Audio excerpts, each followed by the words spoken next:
Hi guys, आपका keep learning forward YouTube channel में आपका स्वागत करते हैं। आज से हम हिंदी व्याकरण पढ़ाना शुरू करते हैं, क्योंकि मेनली ये चैनल टीचिंग एग्ज़ाम्स के लिए बना है और हर एक टीचिंग एग्ज़ाम्स में आपका वर्णमाला से क्वेश्चन पूछता है, हिंदी ग्रामर से क्वेश्चन पूछता है। इसीलिए हम लोग इसे इग्नोर न करते हुए स्टार्ट करते हैं। हमारा टॉपिक है वर्णमाला।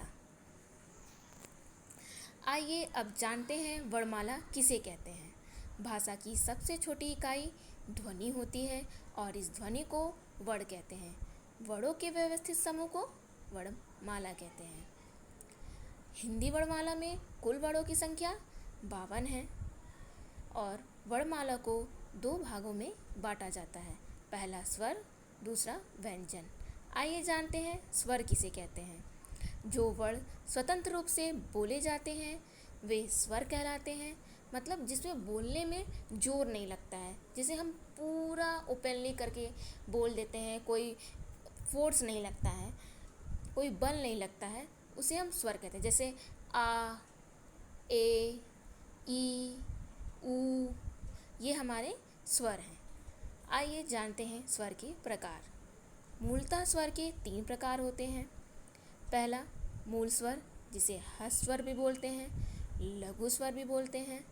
दूसरा दीर्घ स्वर, पुलुप्त स्वर। मूल स्वर कौन कौन से होते हैं? जिसमें एक मात्रा होती है, आ, ई, ऊ, री। दीर्घ स्वर जिसमें 2 मात्रा होती है, बड़ा आ, बड़ी ई, बड़ा ऊ, ऐ, ओ, औ। पुलुप्त स्वर ये 3 मात्रा के होते हैं, जैसे ओम। ये अधिकतर पुलुप्त स्वर का जो प्रयोग होता है ये संस्कृत में होता है। बस जानते रहिए कि पुलुप्त स्वर भी होता है। अब मूल स्वर किसे कहते हैं, आइए इनके बारे में जानते हैं। जिन स्वरों के उच्चारण में बहुत कम समय लगता है, मतलब मात्र कुछ समय लगे, बहुत ज़्यादा वक्त ना लगता हो, वे मूल स्वर कहलाते हैं। जैसे मूल स्वर को भी ह्रस्व स्वर या लघु स्वर भी कहते हैं। अब इनके एग्जाम्पल कौन कौन से हैं? जैसे आ, ई, ऊ, मैंने अभी ऊपर बताया ही है।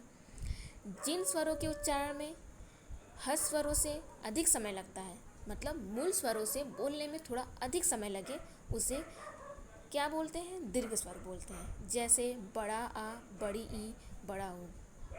अब आइए पुलुप्त स्वर के बारे में जानते हैं। जिन स्वरों के उच्चारण में सबसे अधिक समय लगता है वे पुलुप्त स्वर कहलाते हैं, जैसे ओम।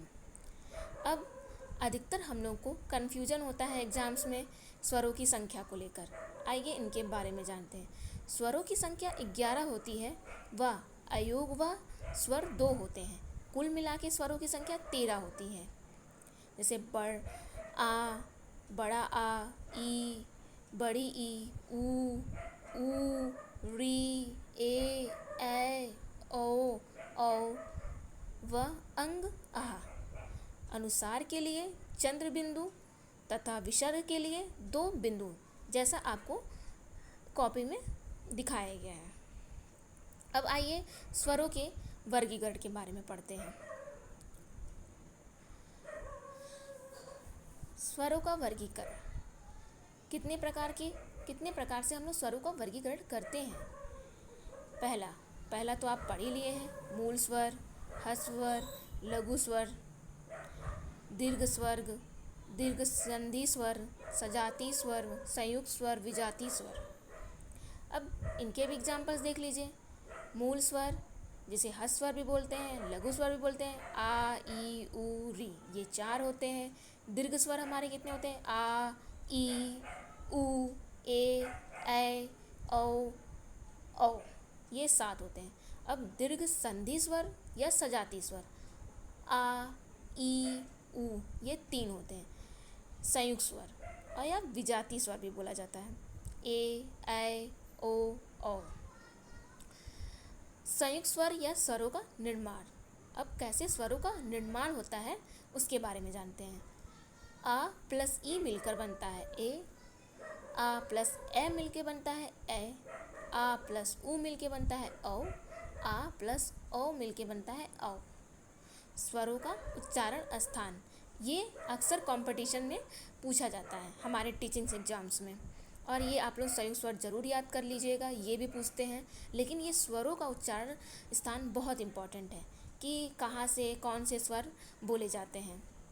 कंठ से आ बोले जाते हैं, तालव से ई बोले जाते हैं, ओस स्वर से ऊ बड़ा ऊ बोला जाता है, मूर्धन्य स्वर से री बोला जाता है, कंठ तालव स्वर से ए बोला जाता है। अब कंठ ओष्ठ्य स्वर से ओ बोला जाता है। ये आप लोग एकदम रट लीजिए, इसको एकदम कंठस्थ कर लीजिए, क्योंकि इससे पक्का एक क्वेश्चन हमेशा एग्जाम में बनता है। कंपटीशन एग्ज़ाम में ये टीचिंग्स वाले टेट हो गए, सी टेट हो गए, सुपर टेट हो गए, अभी हमारा 4000 एडेड शिक्षक भर्ती आ रहा है, उसमें भी ये पूछेगा। जीभ के आधार पर स्वरों का उच्चारण स्थान। अब जीभ के आधार पर स्वरों का उच्चारण स्थान कितने प्रकार से होते हैं? ये 3 प्रकार से होते हैं। अग्र स्वर ई ए, मध्य स्वर आ, पश्च स्वर आ ऊ, बड़ा ऊ ओ औ। ये भी हमारे एग्जाम्स में इससे भी क्वेश्चन, एक आध दो क्वेश्चन बन जाते हैं। अब कल हम पढ़ेंगे व्यंजनों का वर्गीकरण। आज स्वरों का वर्गीकरण समाप्त हो गया है। आप हमारे वीडियो को लाइक करिए, सब्सक्राइब करिए और शेयर करिए। और जो क्वेश्चन आपको बनते हैं, जो आपको क्वेश्चन पूछना है, वो कमेंट्स में पूछ लिया कीजिए, हम आपका उसका जवाब दे दिया करेंगे।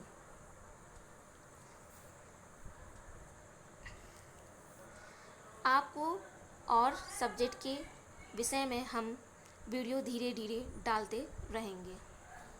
आपको विज्ञान, हिस्ट्री, इतिहास, मनोविज्ञान से रिलेटेड वीडियोस मिलने लगेंगी। आज के लिए इतना ही। शुक्रिया, धन्यवाद, खुश रहिए, गुड नाइट।